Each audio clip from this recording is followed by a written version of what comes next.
Arrêté interministériel portant plafonnement du prix de l'huile végétale raffinée en République du Bénin. Le ministre de l'Industrie et du Commerce, le ministre de l'Économie et des Finances arrête. Article 1er.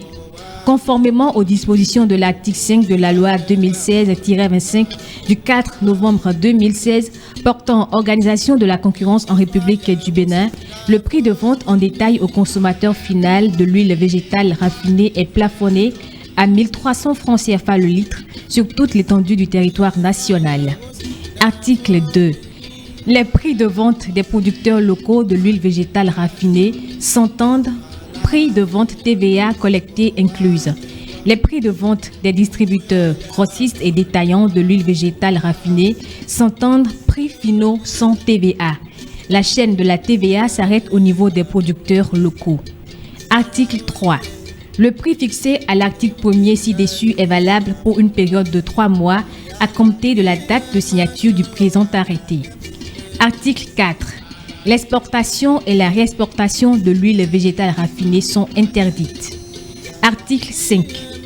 Durant la période prescrite à l'article 3 du présent arrêté, les services compétents du ministère en charge du commerce procèdent à des contrôles stricts et réguliers des prix. Article 6. Toute infraction aux dispositions du présent arrêté est punie conformément aux tests en vigueur. Article 7. Le présent arrêté qui prend effet pour compter de la date de sa signature abroge toute disposition antérieure contraire. Il sera publié partout où besoin sera. Fait à Cotonou le 19 mai 2022. Le ministre de l'Industrie et du Commerce, Alimatou Chadia Assouman, le ministre de l'Économie et des Finances, José Didier Tonato, ministre intérimaire.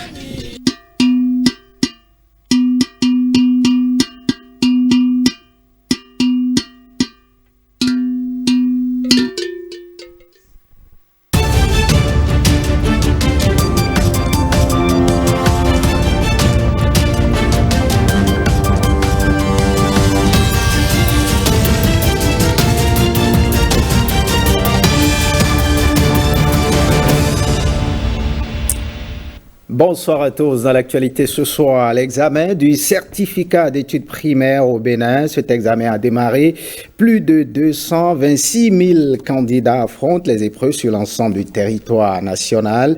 Le collège d'enseignement général de Tchatchou, dans la commune de Tchaouro, a abrité le lancement officiel au plan national de cet examen. 372 candidats y composent dans 11 centres. Le ministre Salman Karimo a procédé au lancement de l'examen, entouré pour la circonstance du préfet du Borgou, Djibril Mama Sissé, du maire de Tchaouro, Jonathan Awo, et du directeur départemental des enseignements maternels et primaires, Jacob Todouno. Kolawole Boniface Biaou nous fait le point. Notre plaisir est d'autant grand que le ciel, n'est-ce pas, nous accompagne pour cette session parce qu'il est très clément. Vous voyez le soleil qui brille. Nous avons vu nos candidats qui sont tous en salle, en dehors de quelques absences que nous avons constatées au niveau du centre de Tchatchou, ici au niveau du CEG. Mais pour la grande majorité, ils sont là, ils sont présents. On les a vus sereins, on leur a prodigué les derniers conseils et nous venons de leur disposer les premières épreuves. Ici au niveau du CEG, nous avons 11 salles, n'est-ce pas, avec 372 candidats. Donc là, nous avons encore quelques efforts à faire. Donc c'est encore très peu. Et le constat que j'ai fait, que je voudrais partager avec vous, c'est que par rapport à la scolarisation, il faut y travailler. Nous sommes en train de travailler depuis plusieurs années sur la qualité de l'enseignement. Et cette qualité-là ne soit pas du taux de performance. Donc, nous sommes partis de 40%, comme je l'ai dit il y a quelques jours, à 84%, 85%. Et notre souhait est que nous allions au-delà de 85%. Que cette année, au moins, nous puissions avoir 90%, ce serait déjà notre aspiration. Ce n'est pas 90% paillot, mais 90% bien. Vous, quand les enfants parlent, qu'on sache qu'ils ont appris quelque chose à l'école. Et quand on les interroge, qu'ils sachent répondre aux questions qu'on leur pose. Alors je crois que ça a commencé par aller petit à petit. Et Inch'Allah, dans quelques années, tout le monde sera satisfait de notre école. Voilà, le ministre des Enseignements maternels et primaires sur des propos recueillis par Boniface Kolarole Biaou. Allons à présent dans les collines. Certificat d'études primaires, session de juin 2022 pour le compte du département des collines. C'est à l'école urbaine centre de Dassa que le top du démarrage de la composition a été donné. C'est l'autorité départementale qui a procédé au lancement de cet examen. Pour le compte de cette année, le département des collines a enregistré 13 762 candidats, dont 6 237 filles. Mirabel Akpaki et Judika Elaïna nous font le point. Le préfet du département des collines donne le top de la composition de l'examen du certificat d'études primaires CEP, session de juin 2022 à l'école urbaine centre de Dassa. Après vérification des plis, la première épreuve est distribuée aux candidats. Je vais juste vous demander de ne pas vous précipiter. Restez posé, restez calme.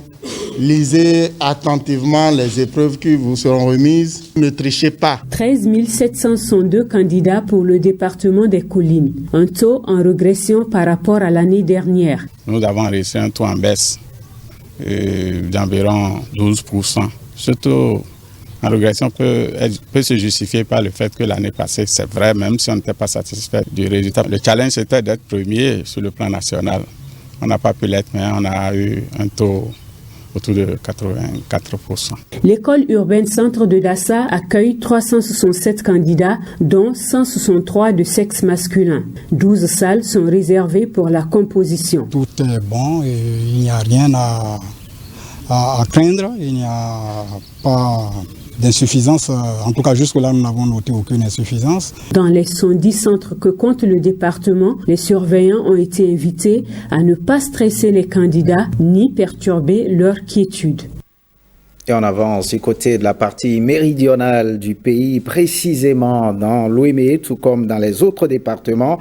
Le démarrage de l'examen du certificat d'études primaires CEP 2022 s'est effectif dans l'Ouémé, à l'école primaire publique centre de Porto Novo. Précisément, surveillants, candidats et parents ont pris d'assaut les lieux tôt ce matin. C'est du moins le constat fait par Calvado Arwanou et Doris Olabi.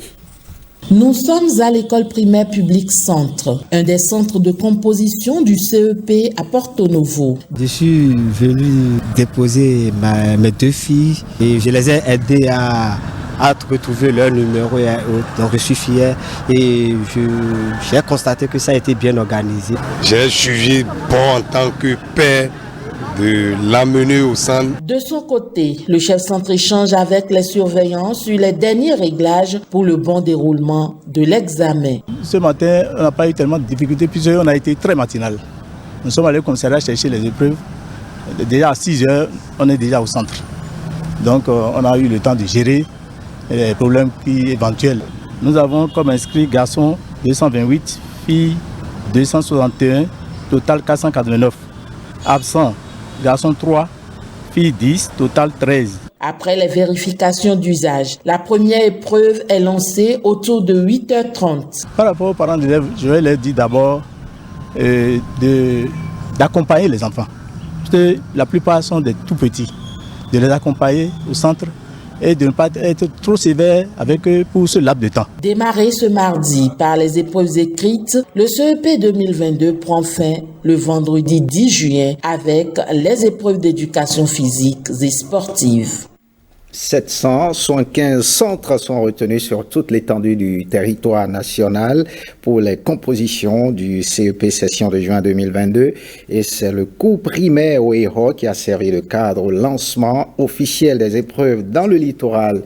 17 215 candidats y sont inscrits pour le compte de ce département. Alessandra Jotan et Edmond Humbo l'ont constaté. Regardez. N'ayez pas peur, d'accord?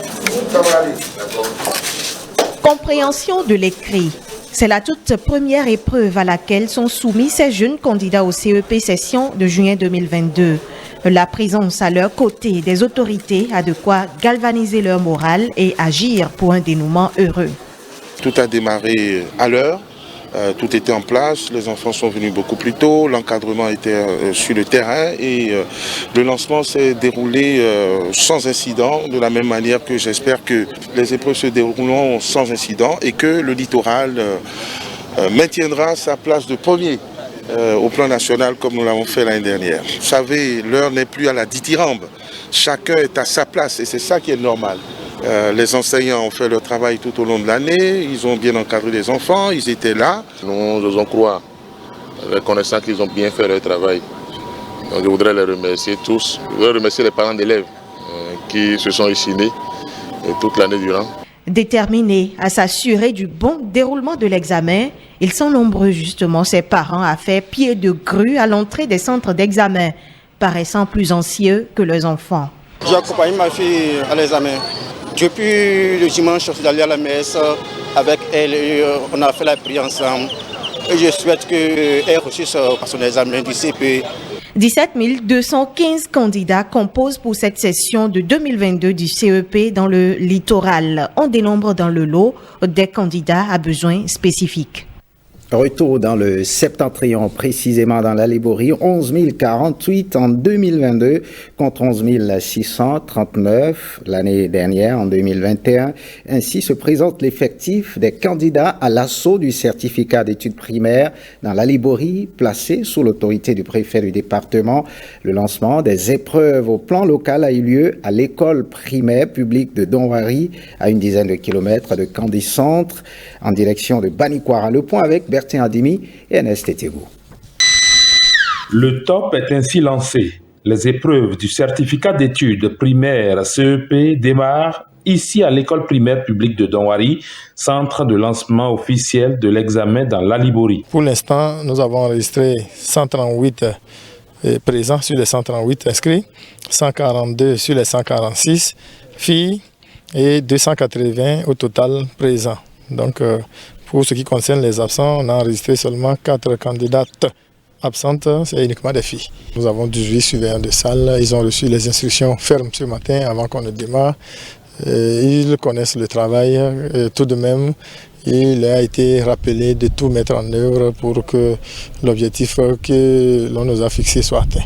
Dans cette dynamique, les dispositions adéquates ont été prises en ce premier jour de composition. Tout est parfait. Il faut féliciter le gouvernement pour les actions menées depuis plusieurs années. C'est les fruits qu'on est en train de faire. Je suis sûr qu'on aura un taux meilleur par rapport à l'année dernière. On a lancé à l'heure requise, disons à 8h30, comme c'était prédéfini pour toute l'étendue du territoire national. Tout sera mis en œuvre pour que ça puisse être, comme d'habitude, une réussite, que tout puisse bien se passer. Les candidats, pour leur part, ne perdent pas leur temps une fois les épreuves lancées. Direction la Donga, 9266 candidats composent le certificat d'études primaires dans le département de la Donga. Le préfet du département, accompagné d'une forte délégation d'autorités politico-administratives, a effectué donc le lancement officiel du CEP ce mardi dans le centre de Partago. Jocelyne Senaou et Abdelof Idrisso nous en disent plus. Il est 8h passées de 30 minutes ici à l'école primaire publique de Patago, dans la commune de Djougou. Quelques minutes avant le démarrage de la première épreuve du jour, des mots d'encouragement ont été adressés à l'endroit des candidats et des surveillants. Je vous souhaite une bonne chance. Ne trichez pas. C'est ce que vous faites tous les jours à l'école, là. C'est ça que vous allez voir. Donc, quand vous avez des épreuves, il faut rester concentré. Ne paniquez pas.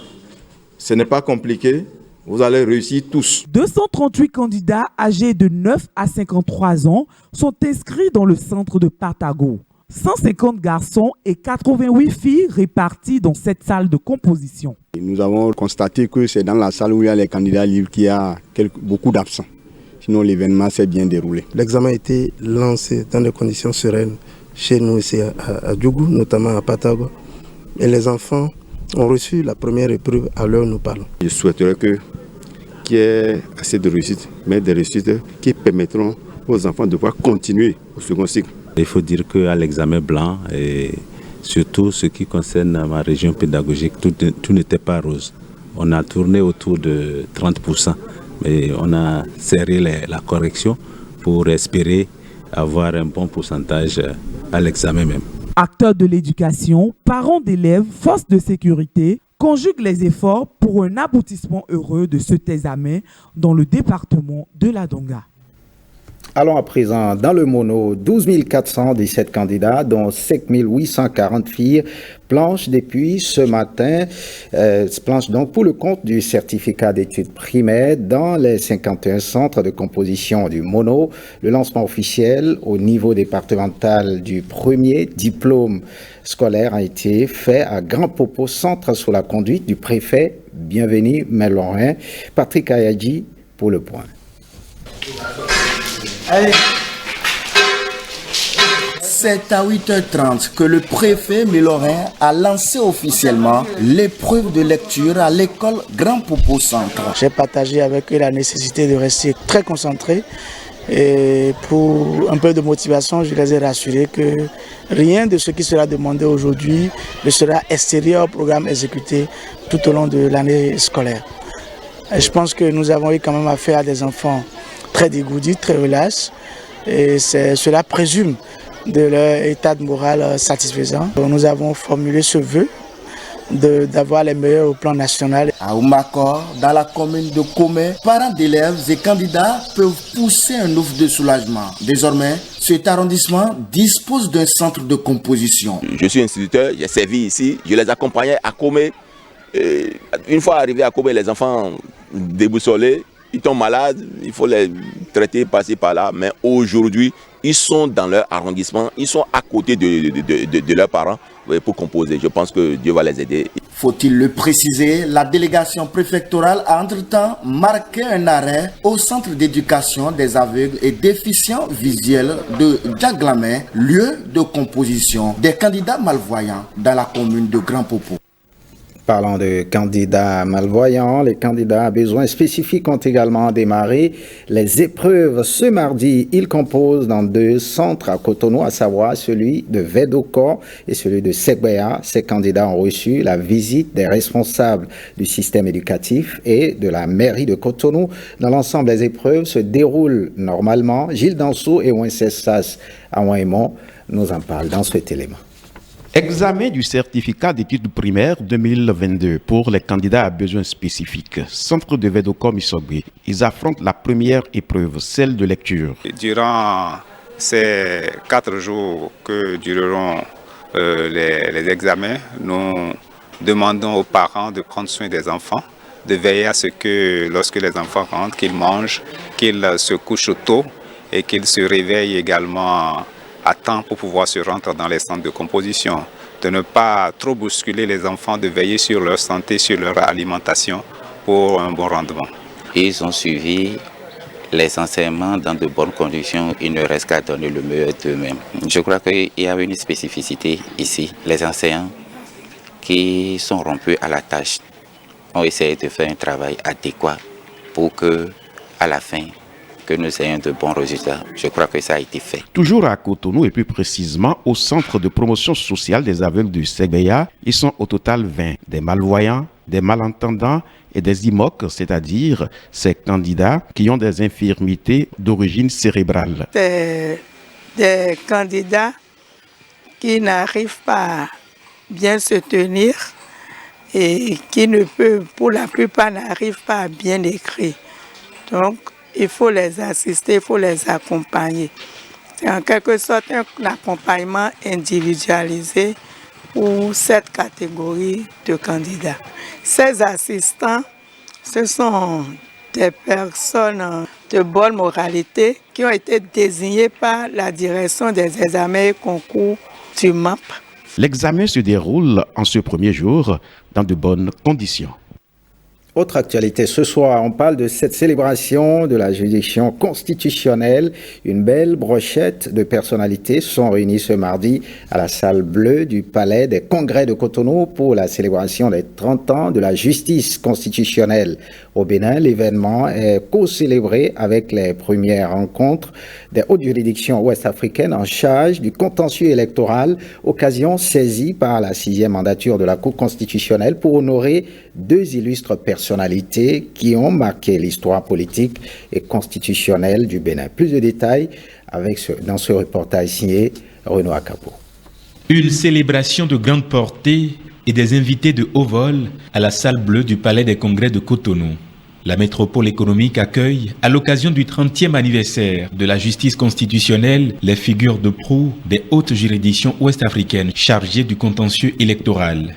C'est un honneur et un privilège pour moi de prendre la parole en ce lieu et en ces instants pour vous souhaiter, au nom de la Cour constitutionnelle du Bénin et du comité d'organisation, la bienvenue aux manifestations marquant d'une part la célébration des 30 années de juridiction constitutionnelle au Bénin, qui coïncide jour pour jour avec le 4e anniversaire de la mandature actuelle.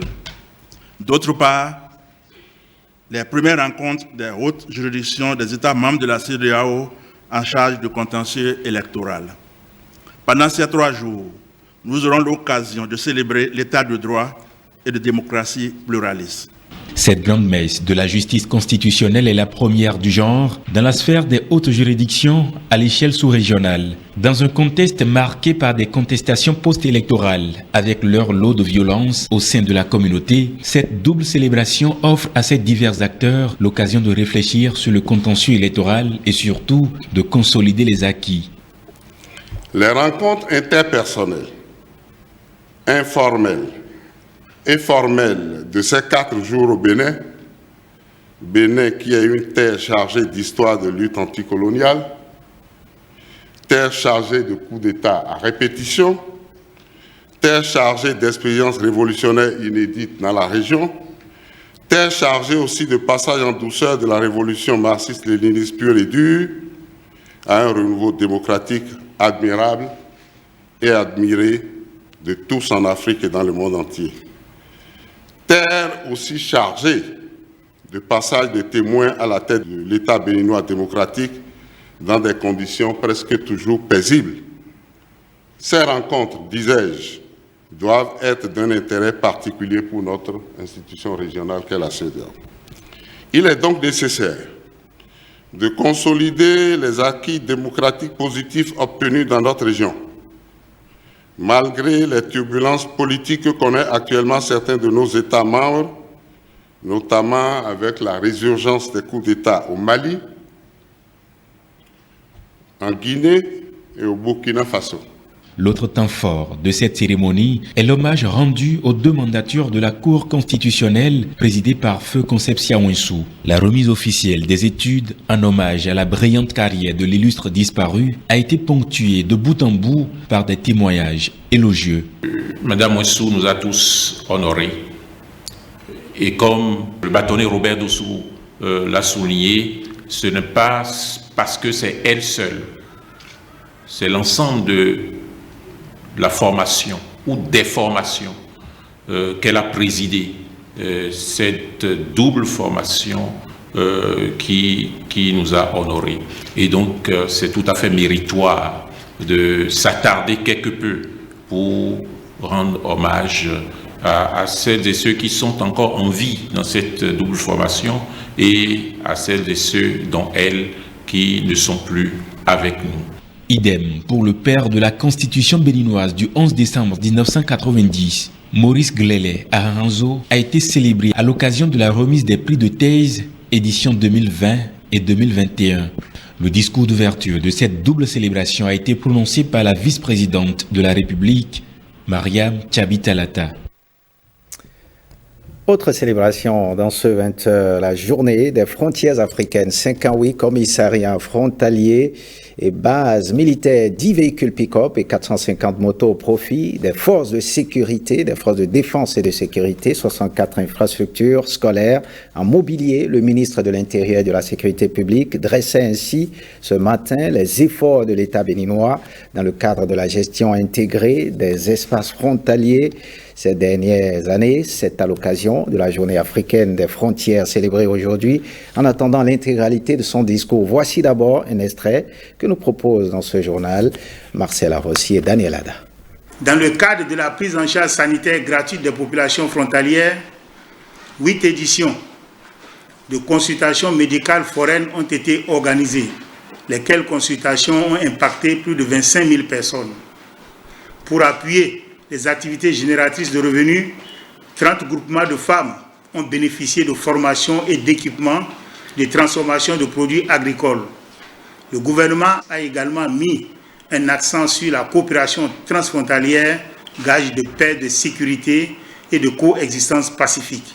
Plusieurs actions ont été menées avec les pays voisins pour faciliter les travaux d'abonnement des frontières. Ainsi, 176 bornes frontières sur 241 ont été reconstruites à la frontière Bénin-Togo. Avec le Niger, la démarcation numérique a été réalisée. Ces actions ont contribué à la résilience des populations frontalières dans la lutte contre l'insécurité aux frontières. Ces avancées ont permis de développer et de renforcer chez nos concitoyens, jadis marginalisés et laissés à eux-mêmes le sentiment d'appartenance à la nation béninoise. Cette année, l'agence envisage d'organiser la semaine des frontières béninoises dans le mois de juillet.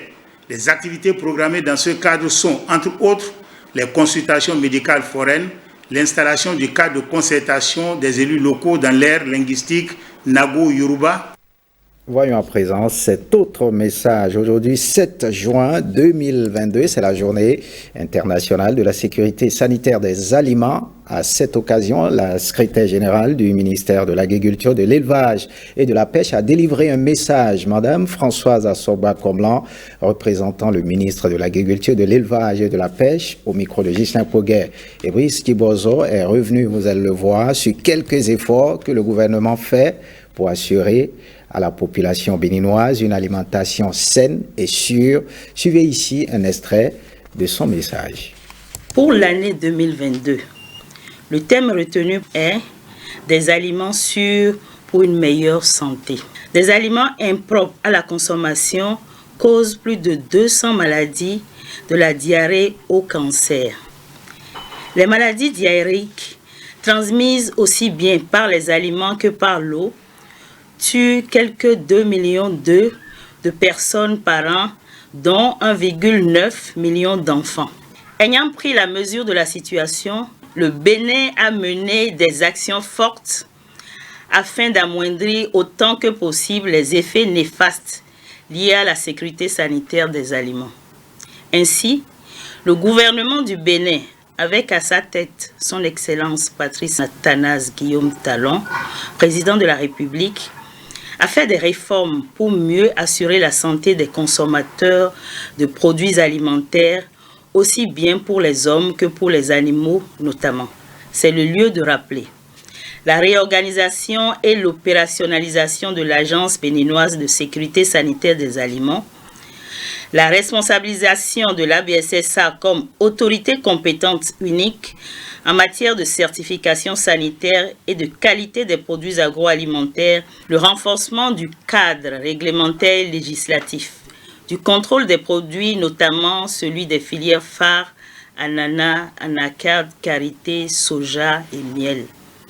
La création et l'opérationnalisation des directions départementales de l'agriculture, de l'élevage et de la pêche, DDAEP, pour la prise en charge du contrôle au niveau des départements. Voilà, ce mardi, c'est la journée internationale de la sécurité sanitaire des aliments. Ce 7 juin marque la 4e édition. Mais pourquoi une journée pour la santé des aliments? Et mieux, quels sont les objectifs de l'OMS en l'instaurant? Génial Afoda Monsiaboka nous propose des réponses dans ce sujet. Regardez. Des aliments sûrs pour une meilleure santé. Voilà le thème choisi pour célébrer la Journée internationale de la sécurité sanitaire des aliments cette année.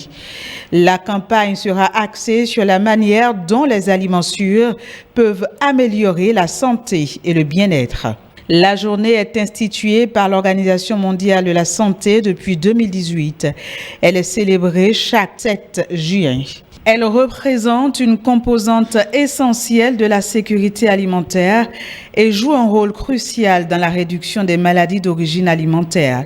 La Journée internationale de la sécurité sanitaire des aliments est l'occasion de sensibiliser les populations aux questions de sécurité sanitaire des aliments, d'expliquer comment éviter les maladies grâce à la sécurité sanitaire des aliments, de discuter d'approches collaboratives pour améliorer la sécurité sanitaire des aliments dans tous les secteurs et de promouvoir des solutions et des moyens de renforcer la sécurité sanitaire des aliments.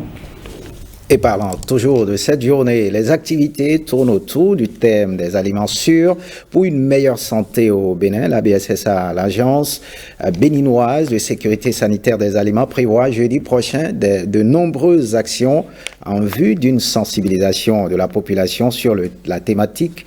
Une équipe de notre rédaction a rencontré le directeur général de la BSSA. L'essentiel des activités de l'agence est présenté dans ce reportage signé Ola Rodrigue Babagbeto et Igor Yossor. Pour une meilleure santé de sa population, le gouvernement béninois s'emploie à s'assurer de la présence d'aliments sûrs sur le marché. L'Agence béninoise pour la sécurité sanitaire des aliments élabore chaque année un plan de surveillance des contaminants dans les aliments de grande consommation. Ce plan de surveillance nous permet de définir le taux de contamination de ces produits-là. Il peut arriver que nous constatons des valeurs qui dépassent les critères d'acceptabilité. Alors, automatiquement, on demande à nos collègues des DDAEP, des directions départementales, d'aller accentuer la sensibilisation auprès des vétérinaires et auprès également des producteurs. Plus aucun produit agroalimentaire n'est mis sur le marché sans une autorisation préalable pour attester de sa bonne qualité. Le contrôle est plus accentué pour les produits à l'import et à l'export. Aujourd'hui, nous pouvons rassurer la population que au moins ceux qui rentrent dans le pays, par le port, par l'aéroport, il y a un suivi. Même chose au niveau des frontières terrestres. Pour le compte de la 4e édition de la Journée internationale pour la sécurité sanitaire des aliments, la BSSA attire l'attention sur les dangers liés à la consommation d'aliments malsains. Méthode de trouver une vaste campagne de sensibilisation. Le jeudi prochain, il y aura une caravane de sensibilisation de la population sur les conséquences de la consommation des aliments impropres à la consommation. Cette caravane va démarrer de notre direction générale, le stade de l'amitié, c'est le point de chute. Et c'est à ce niveau qu'on va animer une conférence grand public sur le thème de la journée. La sécurité sanitaire des aliments, c'est l'affaire de tous, c'est le slogan. D'autres activités du même type sont prévues dans tous les autres départements. Ce journal se refait. Merci de l'avoir suivi. Rachidato Biomaman sera au rendez-vous de 23h30. Bonne suite des programmes sur l'ORTB et passe à vous.